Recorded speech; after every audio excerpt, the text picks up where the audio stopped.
Good afternoon, everybody. Don't all answer at once. Good afternoon. I do not have any comments at the top, so we can go straight to your questions. Josh, would you like to start? Sure. Thanks, Josh. So some of our intelligence leaders were on the Hill today for quite a while, testifying about Russian hacking, among other things. Clapper talked a lot about what Russia did, but declined to call it an act of war, saying that wasn't really their place to do that. But it seems it would be the place of the White House to make that kind of determination if it felt that it was appropriate. So, based on the details that were laid out on the Hill, does the White House feel that the Russian hacking and the related to the campaign constituted an act of war? Josh, what I can tell you is that the Obama administration takes very seriously the effort that was undertaken by the Russians to interfere with and even undermine the basics of American democracy. And the intelligence community takes that quite seriously, and that was evident from the extraordinary statement that they issued back in October, a month before the election, indicating that they had concluded with high confidence, unanimously, that Russia had undertaken this effort, and that this was an effort that could only have been directed from the highest levels of the Russian government. I think you can discern the seriousness with which we take this issue by taking a close look at the report that was issued last week detailing the U.S. government's response to this malicious cyber activity from the Russians. Of course, that report was not comprehensive, but it certainly noted all of the public steps that were taken by the United States government in response. So I think you can discern that President Obama and the rest of the administration takes this issue quite seriously. I don't have a new label to apply to it today, but this is something that has rightly drawn the attention of the American public and certainly drawn the attention of the President of the United States. There seemed to be this debate playing out in the course of that hearing about whether intelligence assessments are debatable or irrefutable or open to interpretation, and intelligence officials acknowledging that they put forward information and the policy leaders have to make their own judgments about it. But in light of the president-elect's comments about what the intelligence community has come up with, does the White House think that what the IC has said about Russia's involvement is irrefutable? Is there any interpretation that is open to, or would you push back on that? Well, let me answer that question a couple of different ways. I think that the first thing, and this is a point that I've made in the past, but I think it bears repeating, and I'll keep it brief. The fact that the 17 intelligence agencies of the United States government issued a public high-confidence assessment a month before the election, I think should give you an indication of the degree of confidence that those intelligence communities had and have in those conclusions, in that analysis. So this isn't a situation where, look, there are many situations in which the intelligence community is responsible for drawing upon different strands of partial information and trying to present to policymakers a complete picture. That requires some interpretation, that requires, in some cases, they would probably even say that it's educated guessing. What the president has always asked is that the intelligence community provide to him their unvarnished assessment. He's also asked the intelligence community to provide dissenting views if they exist. That surfacing disagreements that exist in the intelligence community actually does serve policymakers well by helping them get a variety of perspectives to try to understand exactly what's happening. And President Obama has time and again insisted on the unvarnished assessment of the intelligence community. He's insisted on being able to consider dissenting views. The president has insisted that the intelligence that's presented to him should not be shaded to advance a policy or ideological objective. The president has insisted that the intelligence community should not hesitate to present to the president what could be considered bad news. Because a whitewashed assessment doesn't serve anybody well. Somebody who's consuming this intelligence using rose-colored reading glasses is not going to be able to make good decisions. So the president has time and time again asked the intelligence community to provide him solid, up-to-date, unvarnished assessments about what's happening around the world. And the president's decision-making has been very well served by that, and the president is entirely confident that that's what they've produced in this case.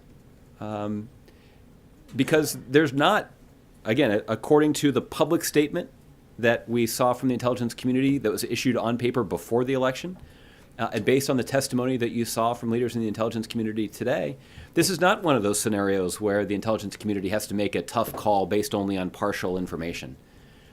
They've been quite definitive. And what you heard from some of those officials today is not just that they continue to have confidence in the assessment that they issued back in October, but based on the work that they have done in the intervening months, they actually have more confidence in the conclusion that they put forward in October. So I think the other thing that bears mentioning, Josh, is that the men and women of the intelligence community are experts in their field.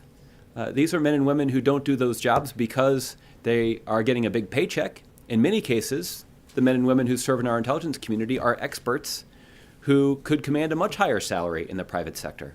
But they choose to dedicate their talents to protecting the country. They don't do it for the glory because in many cases, members of the intelligence community have to do their work in secret. So their names are never made public. And in some cases, those officers have paid the ultimate sacrifice and given their lives for this country. And even now, even though they have made that remarkable sacrifice, their names are prevented from being made public because of the damage it could potentially do to our national security. So the men and women of the United States intelligence community are patriots. They're experts, and they're dedicated to getting the facts right and providing information regardless of their political motivation or their political preference. And President Obama has benefited enormously from their service, their sacrifice, their professionalism, and their expertise. And the president believes that those qualities will serve the incoming president well if he chooses to draw on that resource in the same way that President Obama has.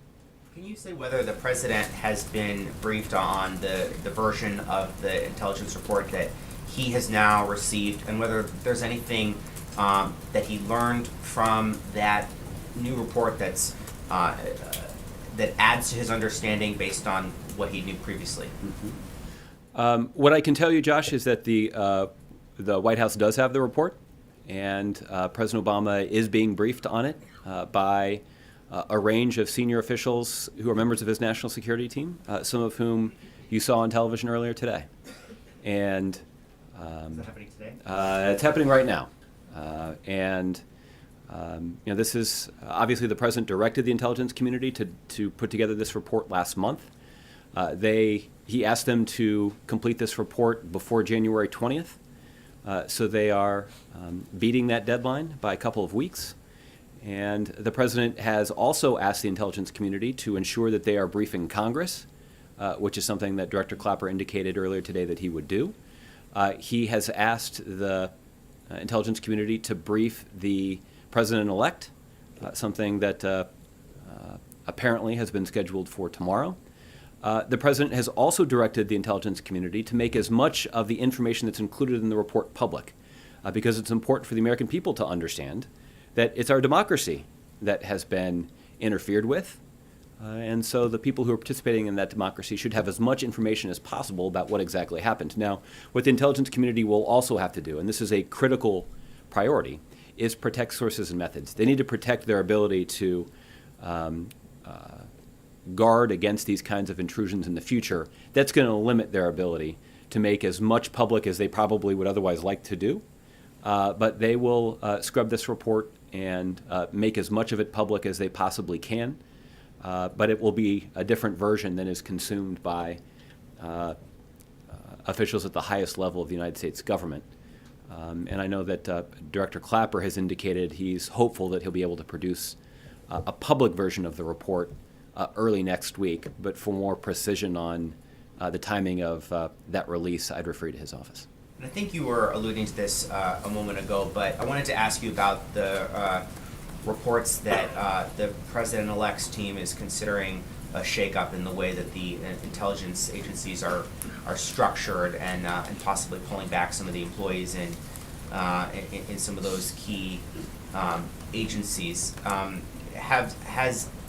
Have any of the intelligence agencies, to your knowledge, received any requests for information from Trump's transition team that you believe could be used to try to do that kind of a restructuring?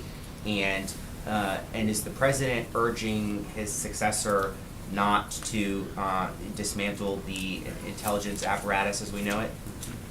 Well, a couple things about this, Josh. I did have a chance to read that report that I think surfaced last night that was attributed to anonymous transition officials. I know that there are other transition officials speaking on the record who denied that report today. So I think it's difficult to tell exactly what the incoming president's plans actually are. That being said, the president tasked his administration and agencies all across his administration to be very focused on ensuring a smooth and effective transition with the incoming president's team, and that includes the intelligence community. I can't speak with a lot of precision about the conversations that have already taken place, but I know that there's been extensive planning and a variety of conversations that have already taken place to try to prepare the incoming president and his team to assume responsibility for U.S. national security, including responsibility for the intelligence community. But I can't speak to what plans they may have for reforming the intelligence community, but obviously when he enters the Oval Office on January 20th, he'll have an opportunity to consider what kinds of reforms he believes would best serve him, his team, and the country. But I'll just say one more time how much President Obama has benefited from the service and sacrifice of the professionals and patriots who serve this country every day, working around the clock on weekends over the holidays to ensure the safety and security of the country. But I guess that's the point right there, though. I mean, are you hearing from the intelligence officials who currently report to this president and this administration that they're demoralized by the disparagement that is coming from the president-elect? I know that Director Clapper and others had the opportunity to speak to this today, and I think, we heard Director Clapper express concern about some of the president-elect's comments and tweets having a negative impact on morale. And that certainly is unfortunate. These are, like I said, these are men and women who could get a much bigger paycheck in the private sector. These are men and women who don't get a lot of glory and fame for their work.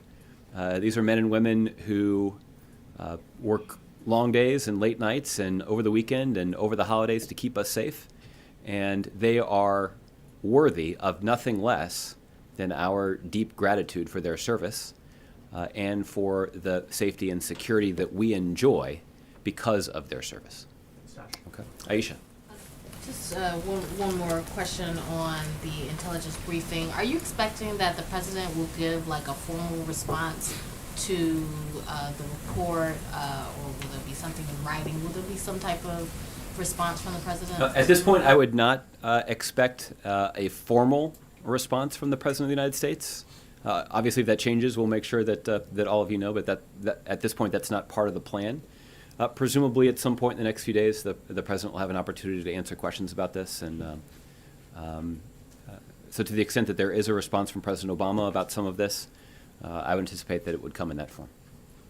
On another subject, going back to which was a big topic yesterday, was the meeting on Obamacare and basically strategizing with the Democrats on what to do next. I wanted to kind of clarify, does the president believe that Democrats should work with Republicans to help make changes to Obamacare or to repeal and replace Obamacare?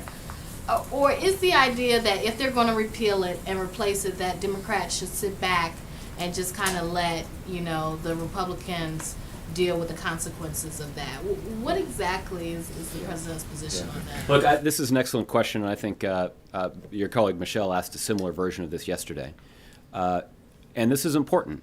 The president's approach from day one, since the day that he signed the Affordable Care Act into law back in March of 2010, so we're talking about almost 7 years ago, the president has indicated not just an openness, but a desire to work closely with Democrats and Republicans around ideas to further strengthen the law. The president's even put forward some of his own suggestions for how the law could be strengthened, increasing tax credits to families to make some healthcare purchases even more affordable. The president has also even floated the possibility of enhancing competition in some areas of the country that don't currently have a lot of competition by introducing a public option in some of those communities. By enhancing competition, you could foster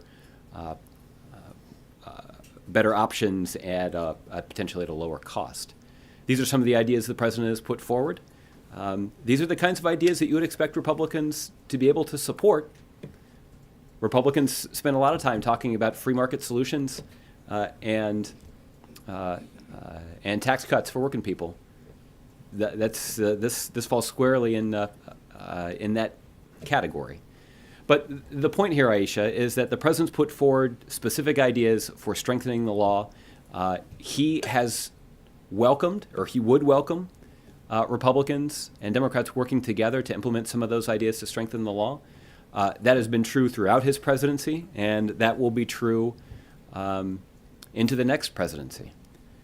But unfortunately, that is not the approach that Republicans have pursued. Republicans, rather than being willing to look for solutions, have been focused for 7 years on just trying to either sabotage the law or to repeal it outright. And when I say sabotage, I'm making a reference to repeated lawsuits that Republicans have filed in courts to try to interfere with the implementation of the law.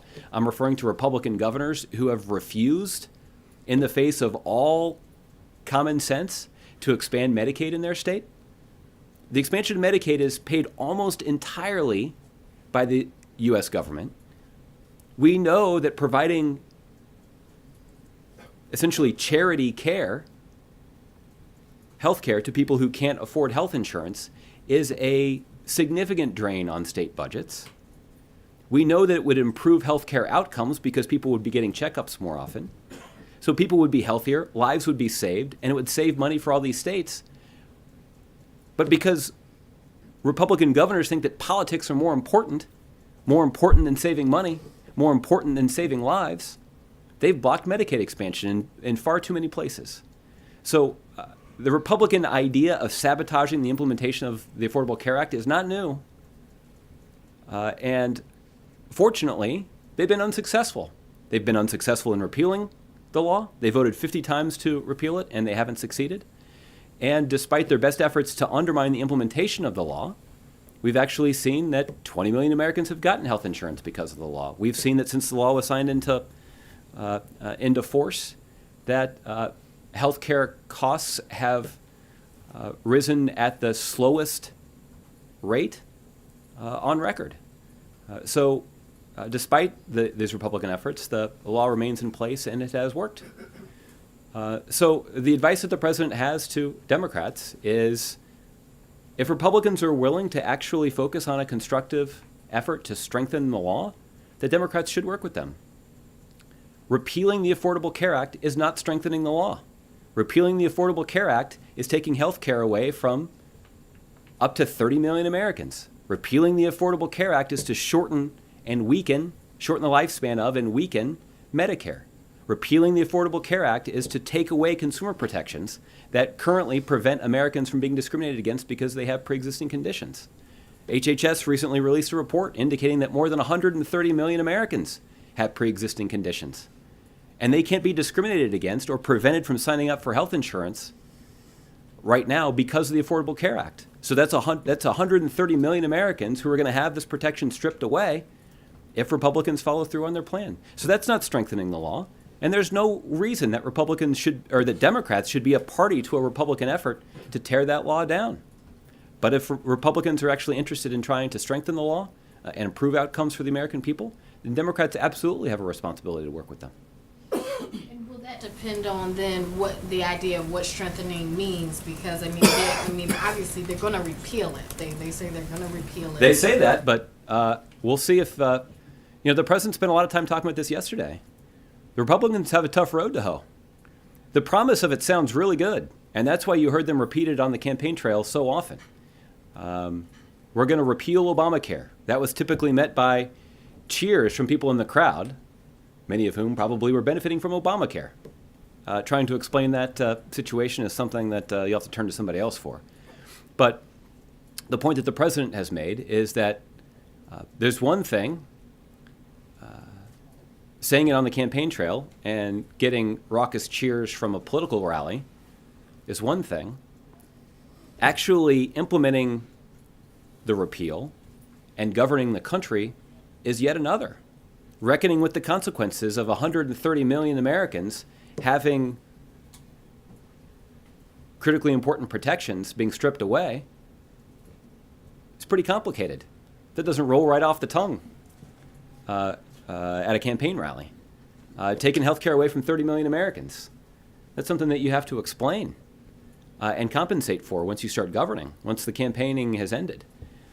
So I do not think that it is a foregone conclusion, particularly because Democrats are united around the idea that the Affordable Care Act is something that's worth protecting.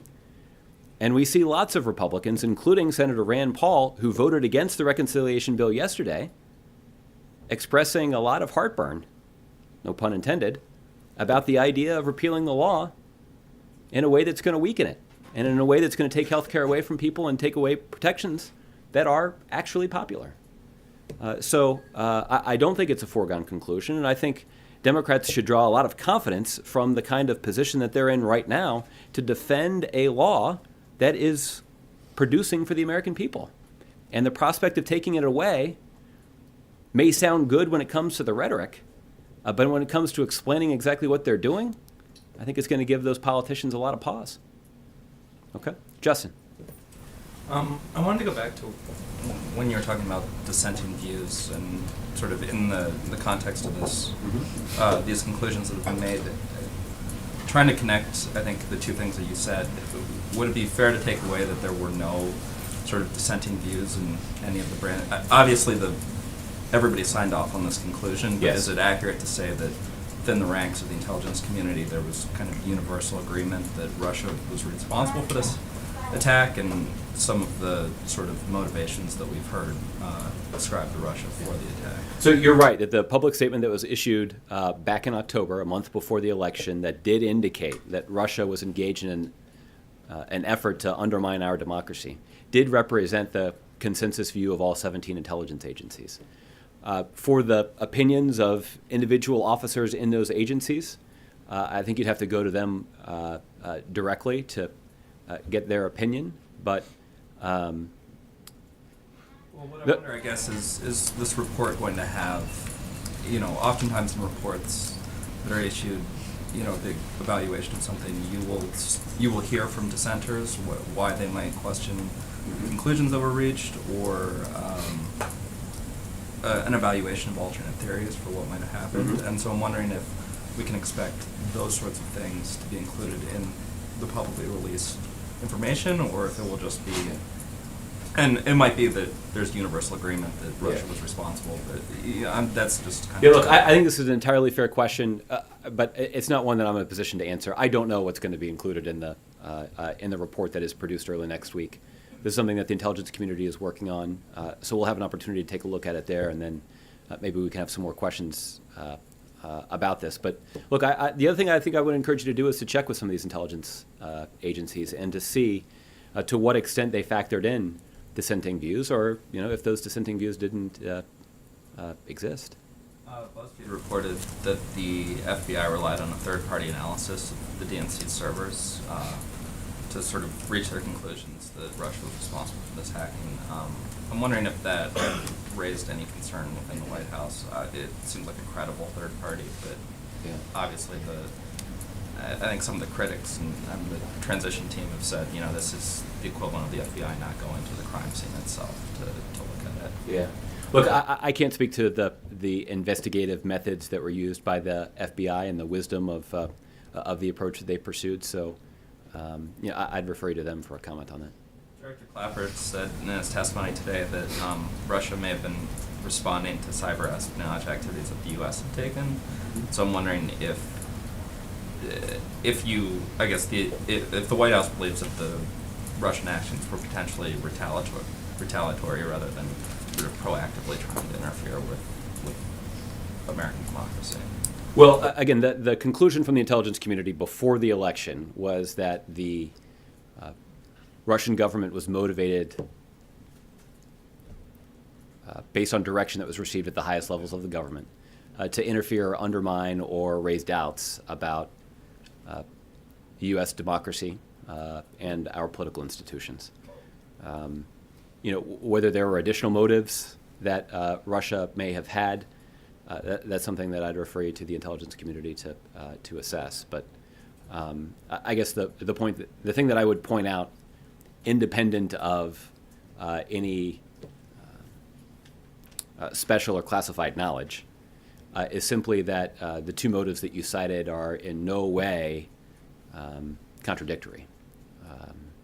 You could imagine a scenario, I don't know if it's true or not, that Russia would be motivated for one reason or another to try to retaliate against the United States for some sort of perceived slight, and that retaliation would take the form of undermining confidence in U.S. democracy. So it's easy to see how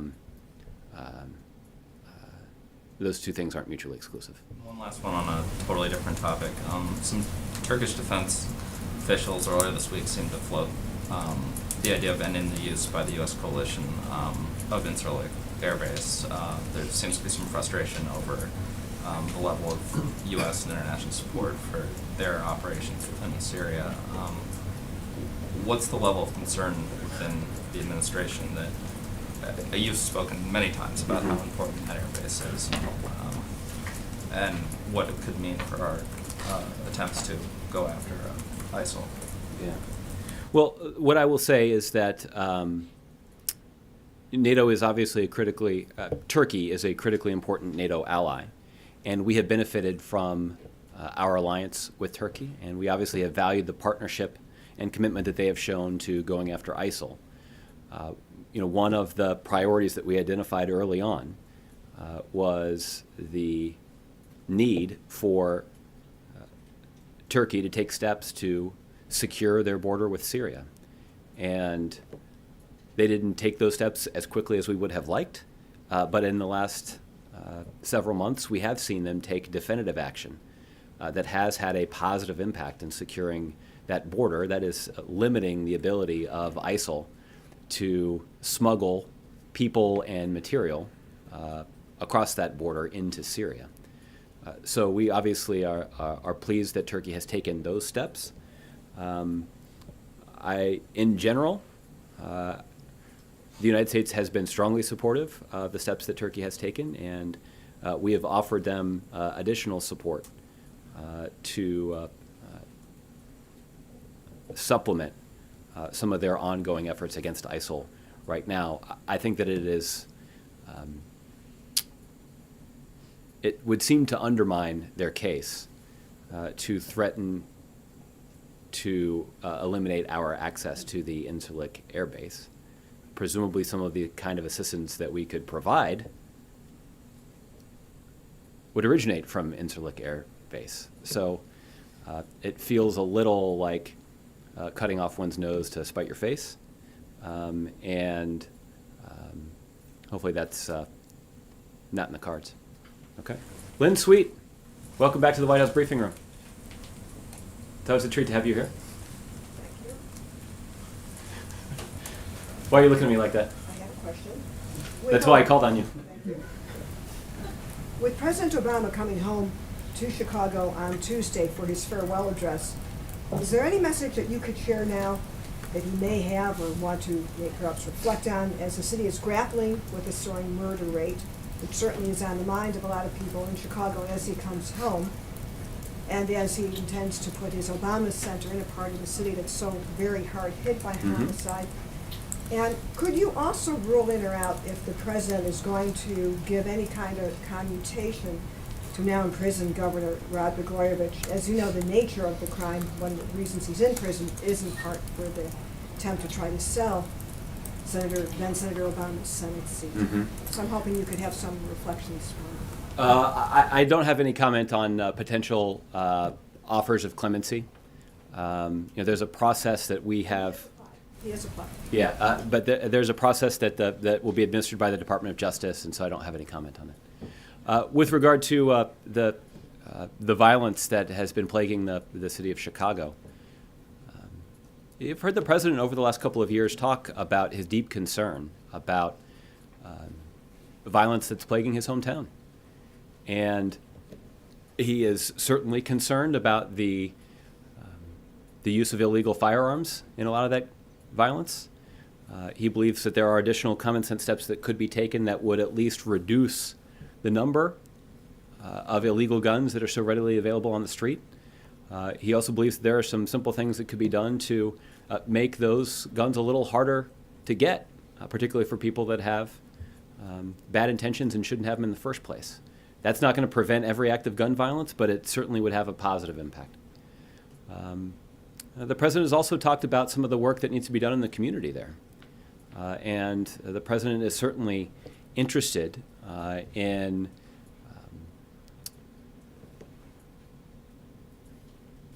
investing in the My Brother's Keeper initiative. This is a program that has been implemented in a number of communities across the country, including Chicago, to try to mentor boys and young men of color who too often go overlooked. And the president is hopeful that when he leaves the White House, this is something that he'll be able to devote more of his time and attention to. I know the president and first lady are also optimistic about the potential of the Obama Presidential Center having a positive economic impact on the south side of Chicago. And he is hopeful that that will spur some economic activity and be a beneficial influence in the community. And many of the plans for the Presidential Center are focused on maximizing the benefits for the surrounding community. Obviously, this work is in the earliest of stages, but in the years ahead, I know that both President Obama and Mrs. Obama will be making the positive impact on the local community one of the highest priorities of the Presidential Center. A quick follow-up. The foundation has said that some programming is going to start in 2017 then. Are they going, it's years away from this being built and up and running, the center. So is there something that they're going to be doing programming-wise without the center being built, but since the foundation is up and running in Chicago anyway, will they wait for the bricks and mortar to be there, or will they, once they leave the White House, try to get some programs going through My Brother's Keeper, My Brother's Keeper Alliance, which now is a nonprofit, Right. or any other entity? Yeah, I can't speak to any specific programs that. That's my main thing. Are Yeah. they going to wait until the thing is built, which is years away, or do something sooner? I think they are very interested in trying to make an immediate impact because this is obviously a community that is very close to them, and this is obviously where Mrs. Obama grew up, and a place where President Obama spent most of his adult life. So, this is a community that is close to their hearts and one that will get a lot of their attention beginning in 2017. Do you know if he's been by Jackson Park, or she has? I don't know the answer to that question. Will he swing by it? I'm not aware of plans to do that on this trip, but I haven't looked carefully at the schedule. So obviously, if he does something like that, the presidential pool will be along for the ride. Okay, Isaac. We were speaking earlier about the high regard the president holds the intelligence community and the work that they do. Is he concerned about the demoralizing effect that some people have talked about from the way the president-elect has spoken about them and the assessments being made? in a way that would make America less safe over the course of the years to come from that demoralizing? Well, I know that Director Clapper gave voice to some of these concerns in his testimony today. He indicated that some of the rhetoric and comments could potentially have a negative impact on the morale of the United States intelligence community. And I think I would leave it to Director Clapper to assess what sort of impact that could potentially have on our national security. Based on what I know of our men and women in the intelligence community, they're professionals. And even in the face of some of the rhetoric that we've seen, they're determined to do their job for the right reason, to keep the American people safe. And they will do their job to the best of their ability without regard to who they would prefer to see in the Oval Office. And I'm confident that that work will continue, and it will continue to be executed faithfully by the patriots in the intelligence community. The President doesn't share Director Clapper's concern? Well, I think the President would, I think what is clear to anybody, even those of us who are not in the intelligence community, is it's hard to imagine how some of the rhetoric and comments we've seen would have a positive impact on morale in the intelligence community. But I think President Obama would share my assessment about the professionalism of the men and women in the intelligence community, but he would also listen carefully to the assessment of somebody like Director Clapper when considering what the potential impact of those comments and that rhetoric could be on the intelligence community broadly. On a totally different topic, is the President excited about Tom Perello's candidacy for governor in Virginia?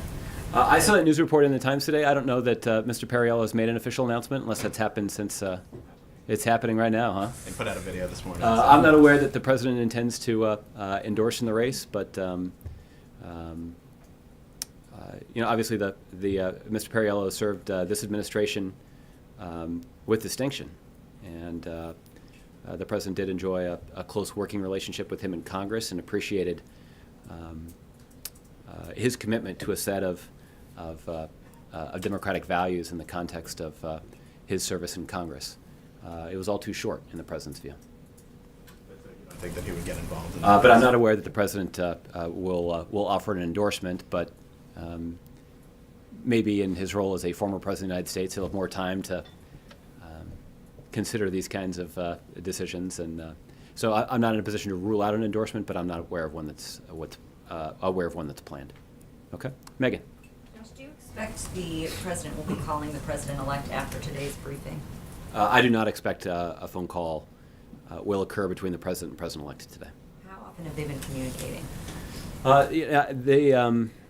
Many of their telephone conversations have been reported publicly,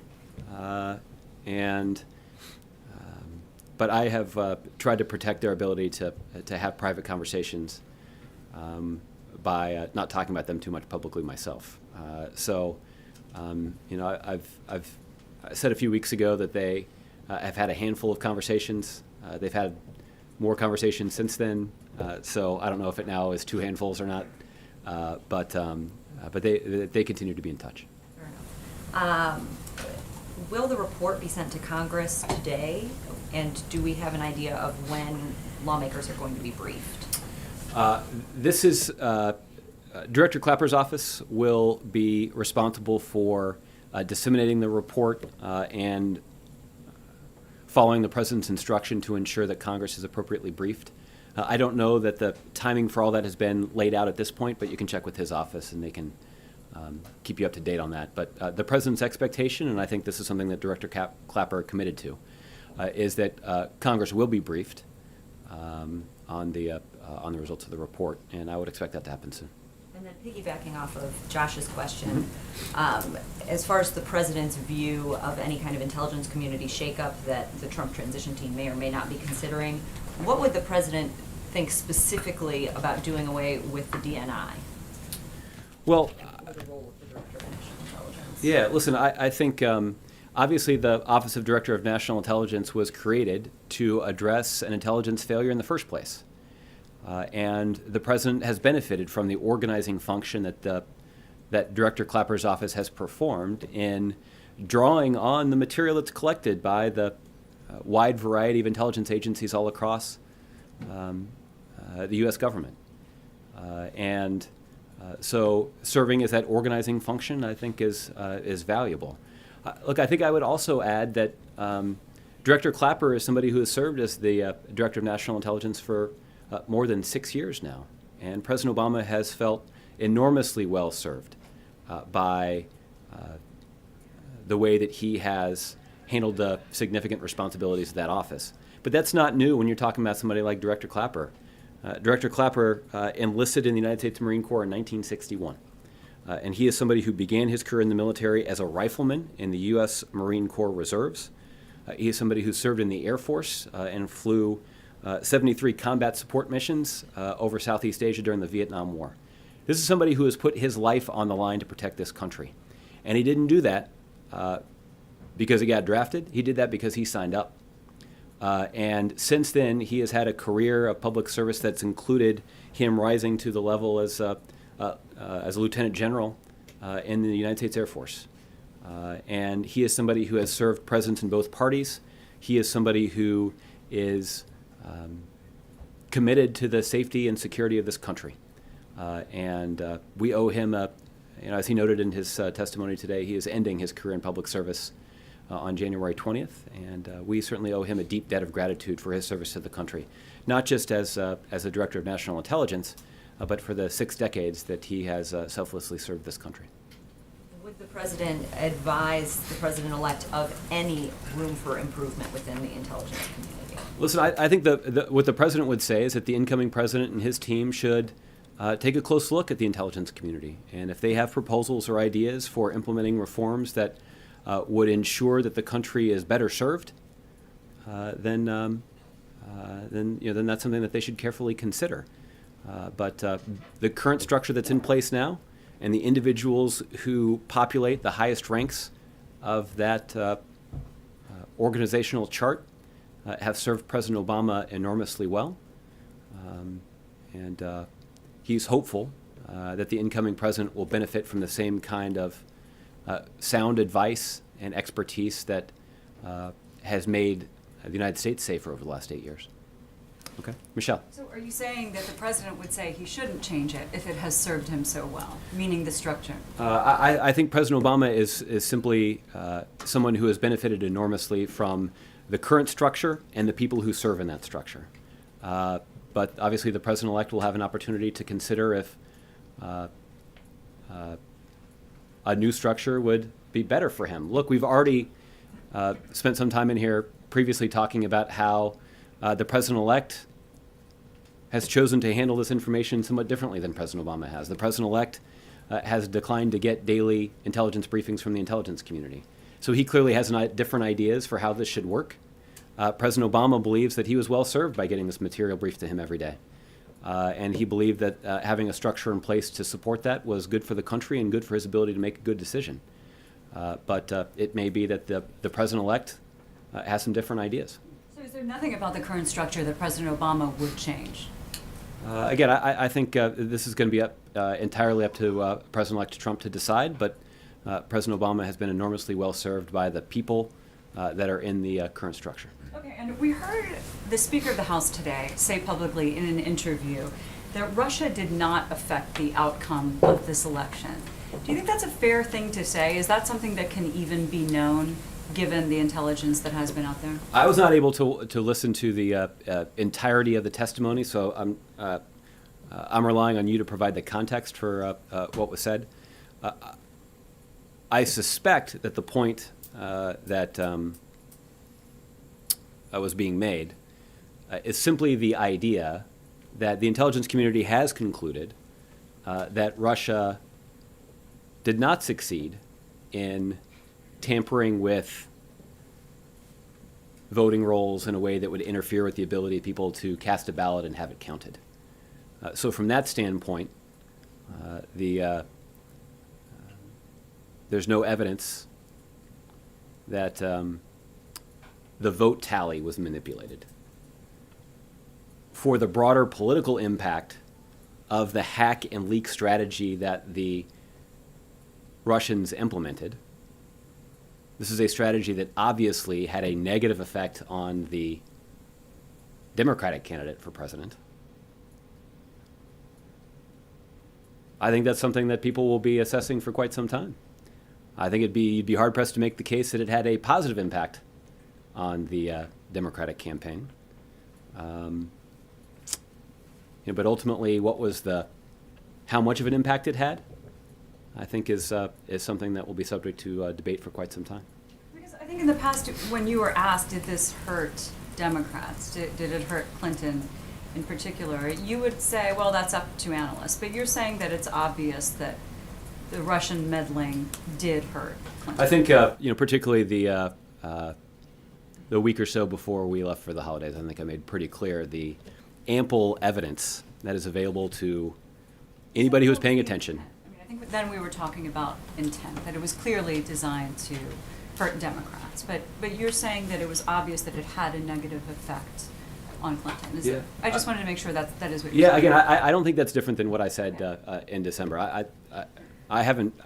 I watch a lot of cable television and I read a lot of newspapers. I haven't heard anybody come out and say that having John Podesta's emails leaked on a daily basis every day for the last 3 weeks leading up to Election Day was good for the Clinton campaign. That would certainly be a controversial analysis, would cut against the grain, but I think you'd be pretty hard pressed to make that case. Okay, fine. And today, Senator Graham said that it's time at this point to throw rocks at Russia and not just pebbles.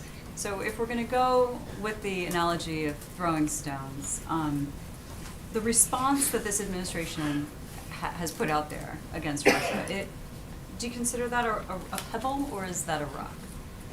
Well, I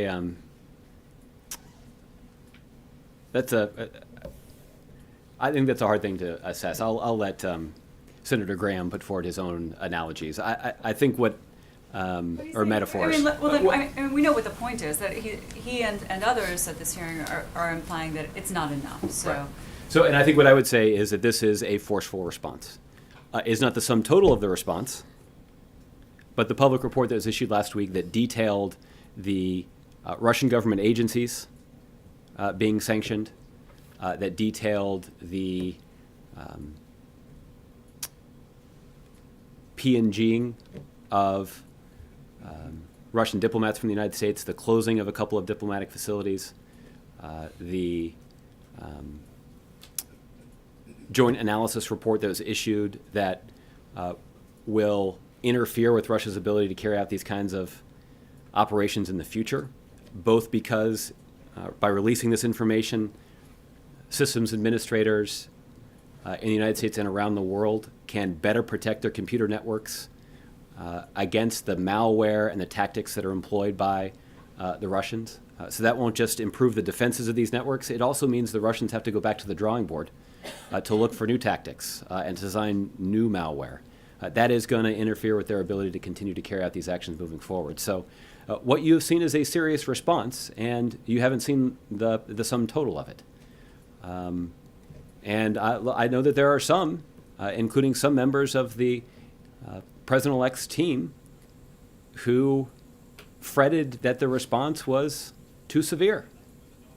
So they're certainly entitled to their opinion, but the President believes that the serious effort that Russia undertook to interfere in our election deserves to be met with a serious response, and that's what was announced last week. Okay, Leslie, we also heard Senator McCain today when he was asked, was that hack an act of war? He said in the broader sense, he believes yes. And I know you don't want to add any additional labels, but what we have here was an attack that you said was designed to undermine essentially democracy in America.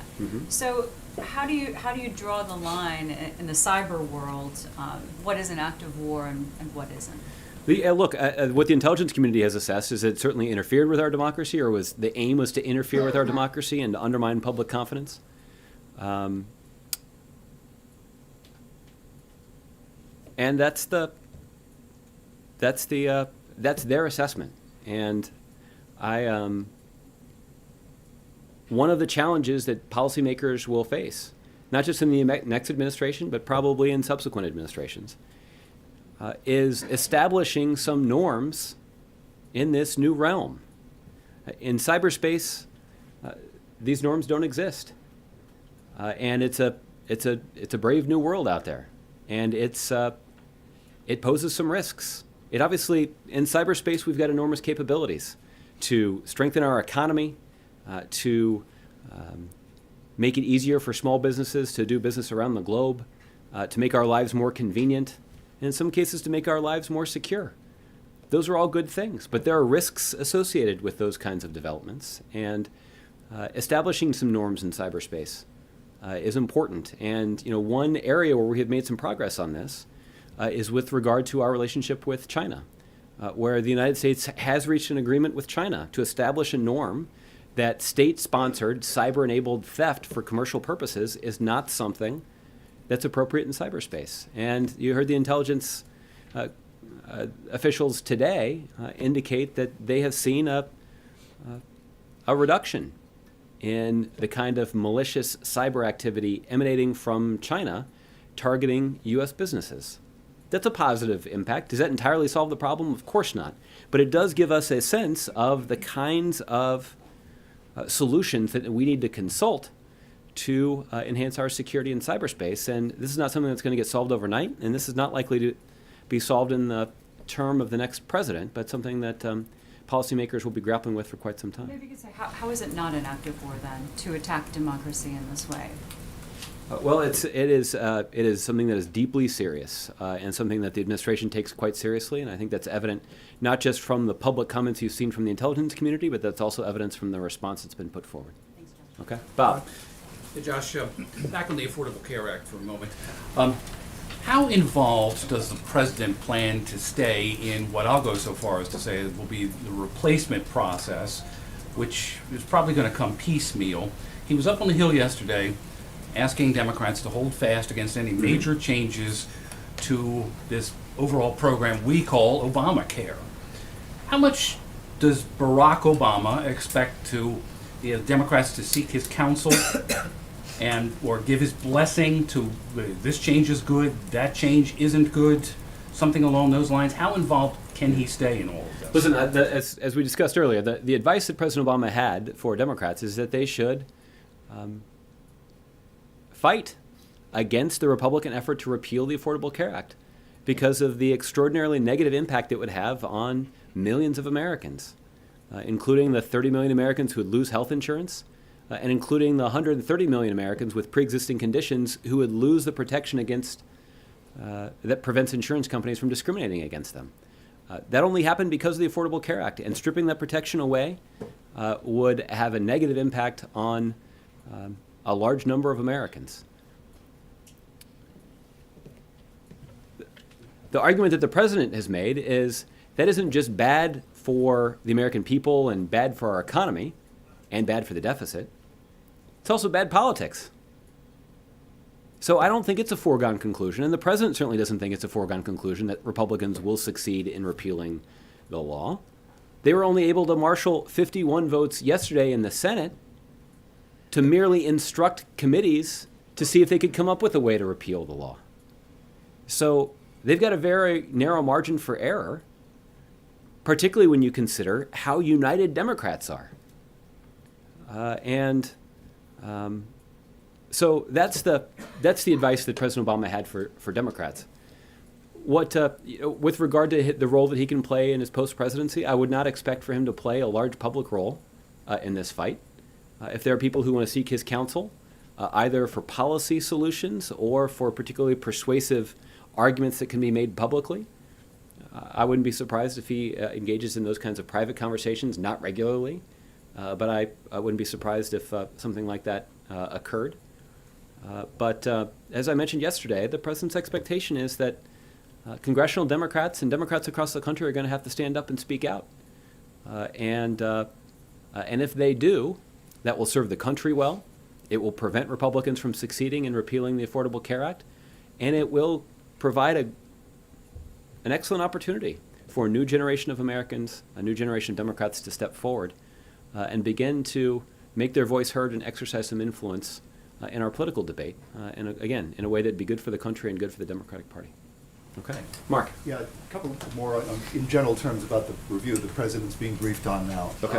I realize he's still getting briefed, but does he any initial reactions to what he's seen? Does he think this report contains something substantial and new that he hasn't already been briefed on? And does it contain any smoking guns that would convince skeptics? Yeah. Well, I haven't seen the report, so I wouldn't characterize it at this point about whether or not it includes smoking guns or other things. I think the caution that I would point out is that while the intelligence community is committed to fulfilling the president's instructions to make public as much as possible, they're sharply limited in their ability to produce a lot of information given the need to protect sources and methods. So I haven't seen the report. I don't know what will be included in the report. But I do anticipate that it will be difficult to produce something like that. But we'll have to see what they come forward with, and ultimately, I think I'll be exercising some of our own judgment about what exactly the report means. So since the president's getting briefed on it right now, I haven't gotten a reaction from him, but presumably at some point the president will be asked about it and he'll have an opportunity to offer that reaction. All right. Admittedly, chunks of it are not going to be able to be made public, Yeah. so the public might not be convinced. But obviously, one recipient of the full report is going to get briefed on it tomorrow. Mm-hmm. Is this report going to be convincing to that recipient? There are a number of things that come to mind that I could say in response to that question, but I'll exercise some discretion today and say we'll see. I know. Kevin. Thanks, Josh. I wanted to draw your attention to something that was circulating online yesterday, a beating that apparently took place on Facebook Live involving 4 individuals in Chicago. Is the White House aware of this video? Would the president himself have been aware of this, and would he have any comment about what happened? Kevin, I've seen the video in news coverage, and I know that local officials, law enforcement officials, are investigating this matter. Based on news reports that I've seen, some individuals who were likely involved are in custody. So they're still conducting an investigation about the disturbing images that we saw in that video. They do demonstrate a level of depravity that is an outrage to a lot of Americans. I haven't spoken to the president about it, but I'm confident that he would be angered by the images that are depicted on that video. But I believe it's important for us to defer to the important work that local law enforcement must do in investigating these kinds of incidents. So I don't want to say a whole lot more than that. But obviously this is something that's gotten a lot of attention, and for good reason. Would this rise to the level of a hate crime, in your opinion? I think it's too early to tell. I certainly don't want to predict where the investigation would lead. I think our expectation would be that local law enforcement would follow the facts, and I wouldn't speculate at this point about to what degree federal officials would get involved for considering those kinds of crimes. Obviously, a decision by the Department of Justice to investigate a matter like this is something that is a decision that they would have to make alone. Piggyback on something Justin was talking about earlier, and that is this idea that the president gets briefed on this report, and yet sanctions and other decisions were doled out on the Russians prior to the completion of the report. And I'm wondering, does that mean there was sufficient evidence in the administration's opinion prior to the completion of the report that the president's receiving a briefing on now to make that action? And if that's the case, why not wait until the report itself was complete? Kevin, there was a desire on the part of the U.S. government to be forceful in our response, but also to be very precise in our response. And that meant that there are a variety of agencies, including the Treasury Department and the Department of State and others, had to carefully evaluate how best to use the tools that were available to them to implement a response to this situation. And as soon as those response options had been considered and developed, that we worked to implement them quickly. There was no need to wait for additional evidence to substantiate the kind of response that was put forward. And again, I think based on the unprecedented nature of the statement that was issued by the intelligence community a month before the election, I think that should be a clear indication to everybody of the depth of conviction, the high confidence that the intelligence community had in the conclusions that they publicized back in October. Is that report, the one the president's being briefed on, it wasn't completed last week, it was in fact completed very recently, yesterday, for example? I believe that the Director Clapper indicated in his testimony today that the report was only recently completed. Let me ask you about the exit statements. It's an interesting approach. I don't think I've ever read exit statements like we've seen in previous administrations, sort of so publicly dispensed. What was the thinking behind that? Why is that important? These are the exit memos from the cabinet agencies. Listen, over the course of the last year, the president has directed his team to be focused on ensuring a smooth and effective transition to the next administration. And that was a tasking that the president gave to officials in a wide variety of agencies before we knew the outcome of the election. But in that process, these agencies were compiling material to help the incoming team hit the ground running, to understand what kinds of issues they were likely to inherit, to understand what kinds of strategies we had implemented and what kind of results we had to show for the strategy that we implemented. And in developing this material, it became clear that these memos would provide the American people a lot of insight into the important work that's been done over the last 8 years, into the progress that we've made over the last 8 years, but also in the challenges that remain. The president made a decision, and again, I think this is consistent with his commitment to transparency. He said, let's make these memos public, and let's share with the American people in a comprehensive fashion. Let's show them our work. Let's show them what we've done, but let's also be honest about the challenges that remain.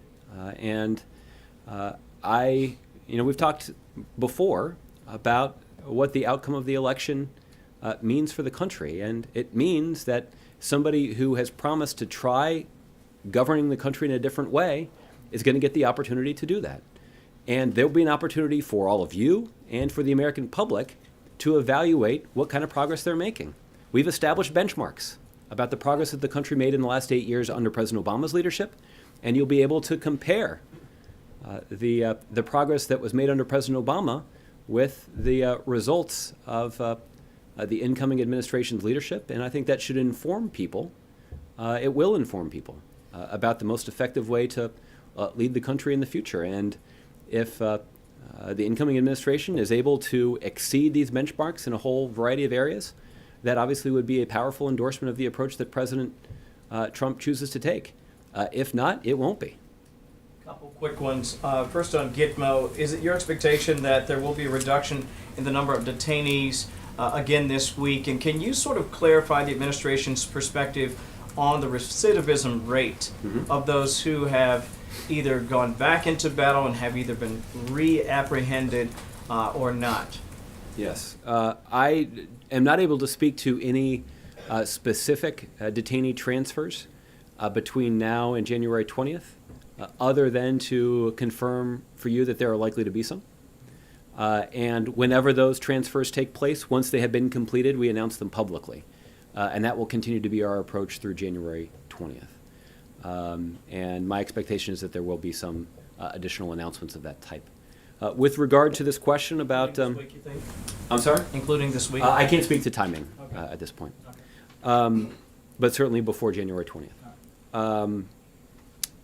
With regard to this question about re-engagement, you'll recall that President Obama, upon taking office in 2009, ordered a comprehensive review of the file of every single detainee at the prison at Guantanamo Bay. Right. And the purpose of that review was to determine whether or not individuals under an appropriate set of security requirements could be safely transferred to another country in a way that would not undermine U.S. national security.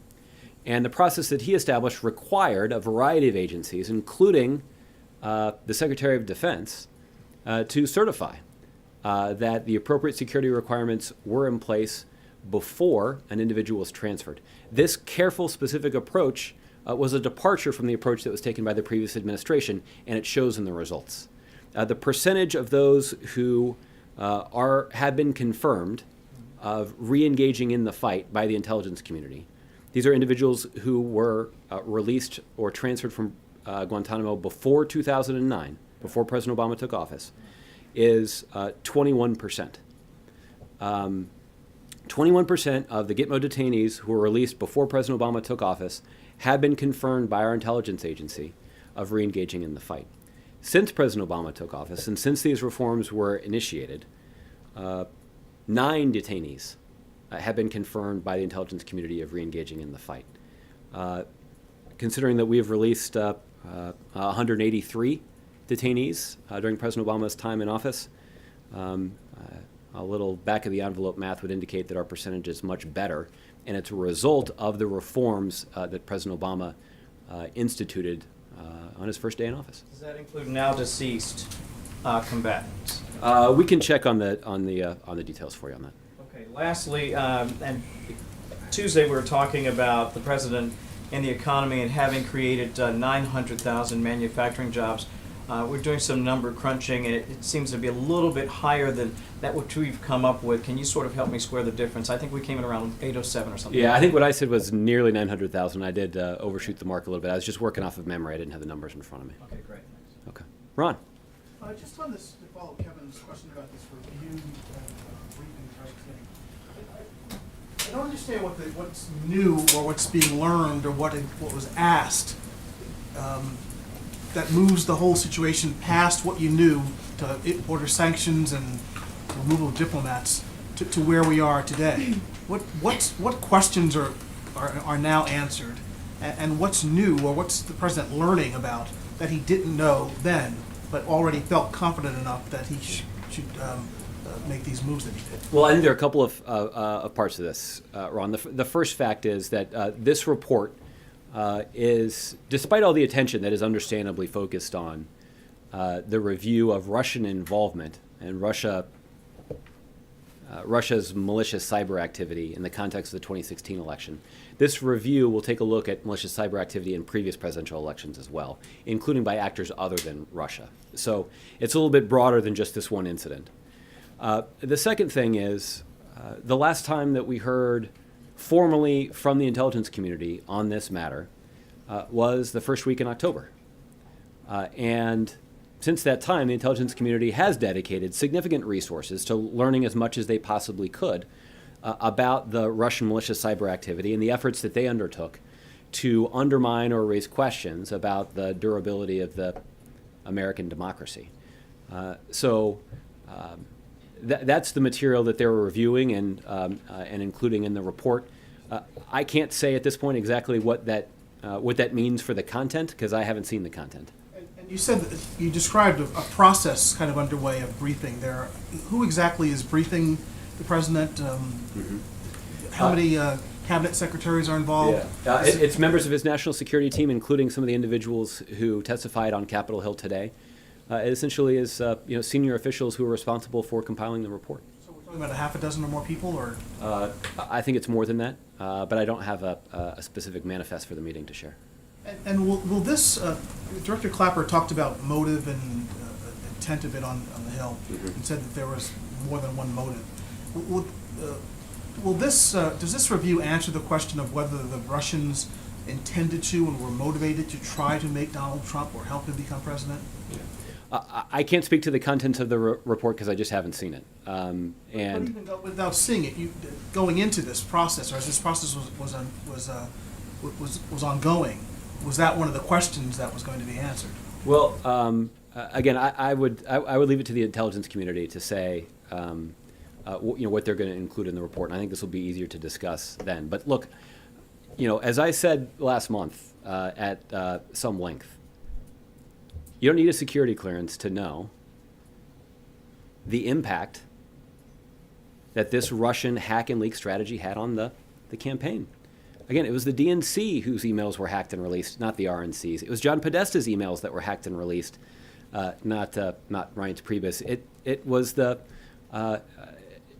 the Trump campaign that had positive things to say about President Putin's leadership, and it was the Trump campaign that raised questions about their ongoing commitment to NATO. So, Then why won't you again, just say the Russians tried to get Donald Trump elected? well, again, because we're going to wait on an intelligence community assessment, but again, I think that there's certainly some common sense that can be applied that doesn't require a security clearance. And in talking about this, you always use the term high confidence. Is there something higher than high confidence? Is there like highest confidence or most highest? I mean, is that Ultimate this- confidence or something? this could actually be like a fairly low standard high confidence? If there's like ultimate and Yeah. I mean, I It- hate to be. I'm It's okay. You should probably direct this question to an expert in the intelligence community. What I can assure you is it's not a low standard. It is, as the name suggests, an extraordinarily high standard. It is not something higher. Well, it is not uncommon for the president and other decision makers to get analysis from the intelligence community that is a low confidence or a moderate confidence assessment. That's not unusual. That is an effort by the intelligence community to provide as much information, as much analysis as possible. So the fact that that these are conclusions that have been reached with high confidence is an indication of their high confidence in this information. Clapper said it was not a close call. This wasn't tough to figure out. Is that true? Again, I think that is. I think the best way to interpret this is to consider the extraordinary nature of the statement that was issued by the intelligence community before the election. That is not something that's happened before. That's unprecedented, and the fact that they were not just able but willing to make such a forceful statement on the record in advance of the election, I think is telling. All right, lastly, completely different subject. What are the President and First Lady doing tomorrow night, Friday night? There have been some reports about the President and First Lady hosting a social event here at the White House, and that's something that they've done in the past, and it's something I anticipate they're going to do again tomorrow. Anything more about it? Are you going? I don't have any details about who's attending, and I'll get back to you about my own personal plans for Friday night. But I again, don't know if that's an invitation or. I'm just teasing. This is a farewell party, essentially. Look, over the years, the President and First Lady have, on occasion, not frequently, but on occasion, have hosted parties at the White House for their friends, and I anticipate this will be the last one that they have. They've got some packing to do. Thanks, Josh. Jordan. Thanks, Josh. I want to ask you about a resolution that's being voted on in the House this afternoon, the UN Security Council resolution on Israeli settlement activity. It condemns the resolution and calls for its repeal. I'm wondering if the White House has seen that resolution and what, if any, reaction you have to it.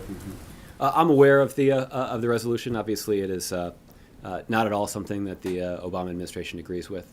The action that was taken by the Obama administration a couple of weeks ago at the United Nations Security Council reflected the President's consideration of America's foremost national security interests. It reflected a careful consideration of the policy that the United States has pursued under presidents in both parties, which is the need for a two-state solution to resolve the conflict between the Israelis and Palestinians in the region. And the United States declined to veto a resolution that expressed concern about the accelerated pace of Israeli settlement construction, and notably, the continued violence and incitement that we've seen in the context of that conflict. Both of those things are making it harder for both sides to come together around a two-state solution. And in fact, both of those actions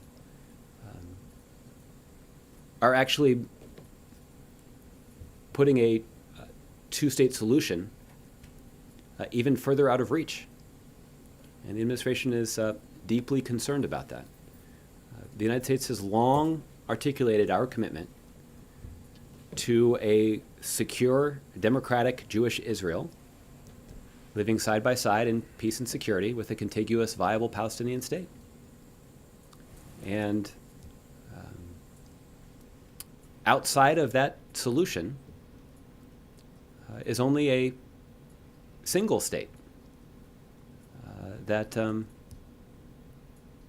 would force the Israeli government and the Israeli people to choose between being Jewish and democratic, because given the size of the large Palestinian population in that area. So this is something that the trend lines are not good, and that's why the Obama administration took, admittedly, a notable step, but a step that is entirely consistent with the long-held bipartisan policy of the United States of America. And on another topic, there are a number of House Democrats who have decided to boycott the inauguration activities to protest President-elect Trump. Obviously, the president is going to participate in them, and he's talked about the need for a smooth transition. Mm-hmm. Does the White House have any view on whether it's appropriate for these members to, sit on the sidelines and protest the president-elect? I'm not aware of any view that the president has expressed. I think the president's view is members of Congress can attend the inauguration if they'd like, and if they don't want to, I think that's probably fine too. Okay, Mark. Josh, what is the president's thinking in submitting or resubmitting 10 nominations to the Senate yesterday? Mm-hmm. Several inspectors general, as I recall. Yeah, I think the president's just fulfilling his presidential responsibility to continue ensuring that the federal government is fully staffed, and the individuals, the men and women that President Obama has put forward are individuals with the highest degree of integrity. These are accomplished professionals who are more than qualified for these positions. We've been disappointed that we haven't seen the Republican Congress act as expeditiously as they should have to confirm, and in some cases even consider, some of the president's nominees. I don't. We'll have to see, what the congressional response to these nominees is. But obviously, there's a short window for them to act. Very short. Indeed. Do you have any? Does President Obama have any expectation that this GOP Senate will act on these nominations? Well, we certainly have seen a lot of Republican senators talk about how important it is for highly qualified inspectors general to be in place. So we certainly, if that's what they actually believe, then these individuals should be given due consideration. Are these the last of his nominations? I can't rule out at this point additional nominations, but we'll obviously let you know. I also wanted to ask whether there was any consideration given to sneaking in a recess appointment during the 5-minute intercession recess on Monday. I'm not aware that there was. And one last question. At least not seriously. I guess I can't speak to what everybody might have been considering, but I'm not aware of any serious consideration to doing that. Have you seen the article written by Mike McCurry and Ari Fleischer with recommendations to the Trump press operation? One of the things they're recommending is no more live TV coverage of White House briefings and rotating in reporters into the seats in the briefing room. Does that sound like something you could endorse? Well, listen, I don't think I would endorse either of those things, but they're certainly provocative ideas, and they're not things that I would instinctively oppose either. I think what I've said publicly about this process is that it's a valuable one, and that there's a lot of symbolic value to a senior member of the president's team being held accountable, and for that accountability to play out on camera and on the record. I think that's a good thing for our democracy, and the president's actually found that to be a useful thing for his presidency. But look, this is an exercise that presidential press secretaries have engaged in for a couple generations now, and this venue and this process has evolved over time, and it's not automatically a bad thing if there are some innovations that can be introduced that would make this kind of exchange more fruitful and even more in line with the purpose of giving all of you an opportunity to demand some transparency and accountability. But it's hard to imagine that there's anything you could do to make the briefing more entertaining than it's been over the last couple of years. I say that facetiously. I'll do a couple more. Jared? Josh, what's your message to voters who find the argument compelling, this argument pushed out by the president-elect and certainly many of his supporters, that intelligence community reports are not to be trusted because of alleged failures of intelligence community reports in the past. Well, I think my message to voters is that the elections are quite a ways away. So the message, my message to citizens, though, that's what I was just going to say. My message to citizens is a couple of things. The first is there have been serious reforms that have been put in place since the high-profile intelligence failures around 9/11. And those reforms have addressed a range of bureaucratic inefficiencies that prevented some decision makers from getting timely, accurate information. And there should be motivation internally in the U.S. government, in the intelligence community, and in the White House to look for ways to continue to strengthen the kind of to strengthen the process by which the president and his team receive up-to-date, accurate information. What I can tell you is that over the last 8 years, President Obama has been extraordinarily well served by the timely and accurate advice that he's received from the intelligence community. So that's been a good thing, both in terms of the structure that's been in place, but also in terms of the people who've filled the boxes in that organizational chart. Just one follow-up on Isaac's question about former Congressman Perriello. The president, you've described and he's described a lot of enthusiasm for the prospects of the Affordable Care Act moving forward. Does that enthusiasm for the ACA, which obviously was a big part of the 2010 vote that took Congressman Perriello out of office, does that enthusiasm for Obamacare's future translate to enthusiasm for Perriello or for a Democrat's chances in 2017 in the gubernatorial race in Virginia? Well, listen, I think I already have made the observation that if Republicans follow through on their promise to repeal the Affordable Care Act and take away health care for 30 million Americans and strip the kinds of protections that prevent 130 million Americans with pre-existing conditions from being discriminated against, that doesn't sound like very good politics to me. But I think it's far too early to tell what sort of impact that could have on, for example, the Virginia governor's race. I do know that there is a unanimity of opinion among Democrats in Virginia about how important it is to expand Medicaid in Virginia. And the Republican obstruction that we have seen that has prevented thousands of people in the Commonwealth of Virginia from getting access to health care, I don't think that's going to be a political winner for them either. But I'm not, I'll let the individual Democratic candidates speak to their position on that. One last one. This is about the DNC race. The mayor of South Bend, Pete Buttigieg, has entered that race. Does the president know this mayor? Does he have a relationship with him? And this is something that developed during the briefing today, so I don't expect it if you don't have anything. I can tell you that the president has had an opportunity to meet him, and the president believes that he is obviously a young man with a very compelling story. He's already quite accomplished, but I'm not aware that the president. As I mentioned earlier, I'm not aware the president intends to formally endorse in the race, but we'll have to see what happens. Okay. Francesca, I'll be the last one. Coincidentally, I also have a question about the Democratic National Committee race. Okay. You just said that the president doesn't intend to formally or publicly endorse anyone, but has he privately endorsed anyone? And has he... No! Well, it wouldn't be private if I said it here. No. I'm just saying, has he privately endorsed anyone? And has he potentially encouraged anyone to join the race? Yeah, listen, I'm not going to, obviously there are now at least a couple of people that are in the race. The president knows personally. The president obviously thinks very highly of a number of the people that have thrown their hat into the ring. The thing that I can tell you is the president does believe that having a vigorous contest for a position like this is good for the party, because this is the kind of decision that's not made by party insiders in Washington. This is the chairman of the DNC is elected by votes cast by DNC members all across the country.